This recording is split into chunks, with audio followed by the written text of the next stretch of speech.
This is the day me, my nan and granddad, my uncle and my uncle's dad went to the BBC studio.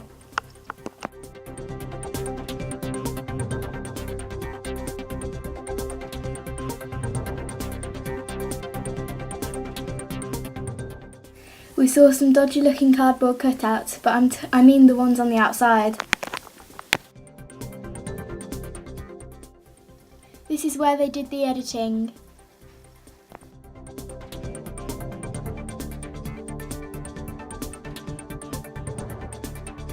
PC in Northcote. Me and my uncle.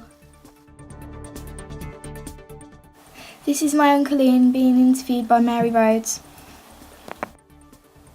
Now, a charity set up to help homeless people by a serving West Midlands police officer is celebrating a record-breaking year, helping thousands across the UK. Ian Northcote's Socks and Chocks charity has collected nearly 17,000 pairs of socks, almost 22,000 chocolate bars, more than 500 sleeping bags and around 3,000 hats, gloves and scarves. The officer and his team of helpers have spent the last week delivering festive cheer to homeless shelters across the region, including one in Birmingham, which opened its doors for the 40th year running today. Bob Huckenhall reports. Preparing the first of hundreds of meals to be served up to the homeless, the lonely and the vulnerable. For up to 150 people, Birmingham Christmas Shelter will provide food, company, entertainment and healthcare. It was really interesting. I was in Birmingham the other day and this young lad came up to me and he came and asked me for some money, and I said, well look, I don't give money out. And I got the leaflet about the shelter in my hand and I said, this is what we do.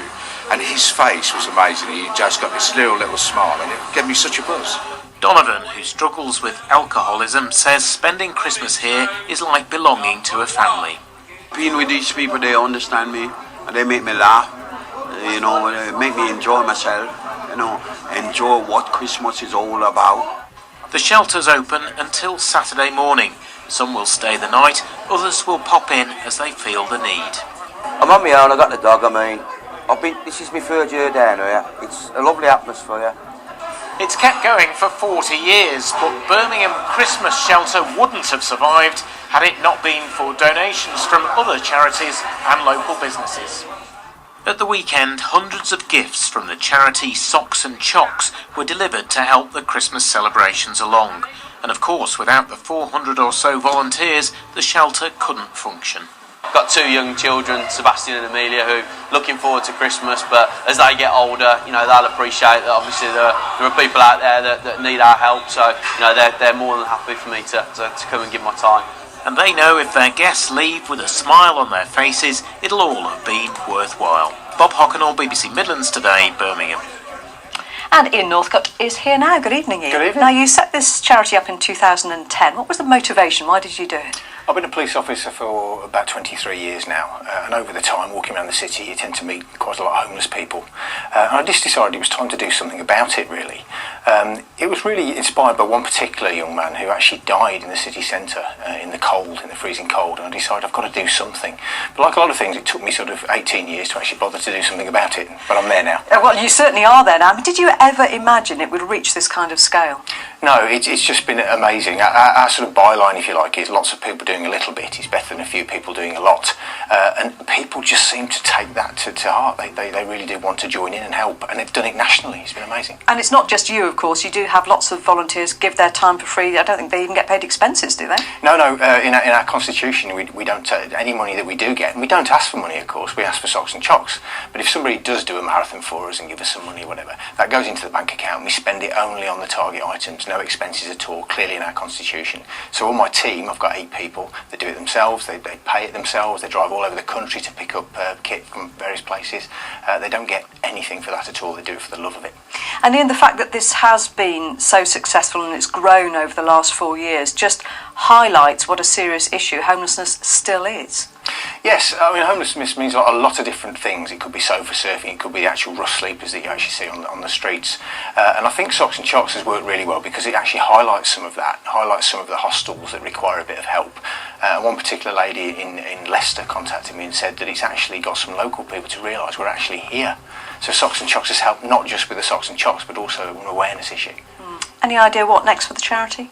I'm looking for somebody to start a Socks and Chocks collection in their town and city, so that we've got somebody actually everywhere in the country doing it. Because I don't need to touch the stuff, it's just almost like I'm inspiring it to happen. So people actually run their own thing. They go on their website, they can download the resource packs and run their own version of Socks and Chocks and then deliver it to a centre that's near them and therefore important to them. Yeah. Ian, great to meet you. Thanks very much indeed. you. Thanks for all the work you do.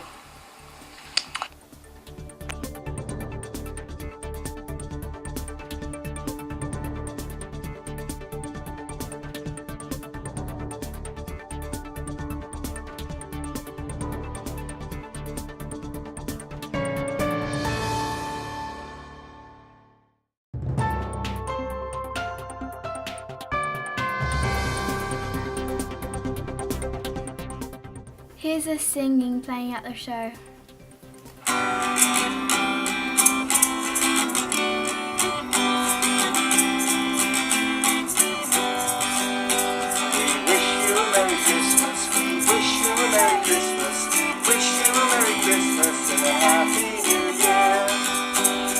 Tidings we bring to you and your king.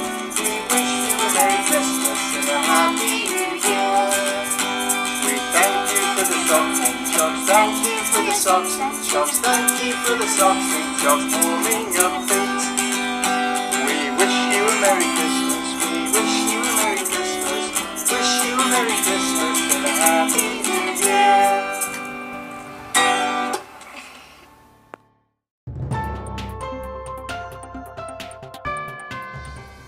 Here's all of us with Mary Rhodes. A big thank you to all of the BBC for making us feel so welcome.